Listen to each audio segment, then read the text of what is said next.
அதாவது ஒரு வக்கீல்கிட்ட அட்வொகேட்டை கொடுத்து, அதுவும் அது சம்மந்தமாக பார்க்குறவங்ககிட்ட கொடுத்து இதை செஞ்சிங்கன்னா தான் அந்தந்த லேண்டில் வந்து உங்களுக்கு சேஃபாக வாங்க முடியும். இல்லைனா ஏதாவது நடுவில் வில்லங்கங்கள் வரும்போது அதை சமாளிக்கிறதுன்றது பெரும் சிரமமாக இருக்குது. ஏன்னா ஒட்டுமொத்த பணத்தையும் போட்டு நம்ம சம்பாதிச்ச பணத்தை வந்து போட்டு அது பண்ணும்போது பெரிய மன உளைச்சலுக்கு ஆவாங்க.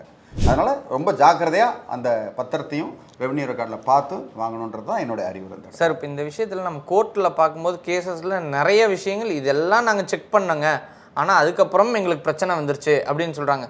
அப்போ வந்து ஒரு வழக்கறிஞர்கள் அதை சரியாக பார்க்கல அப்படின்னு அர்த்தம் ஆயிருங்களா, இல்லை அதை தாண்டியும் சில பிரச்சனைகள் இருக்குதா?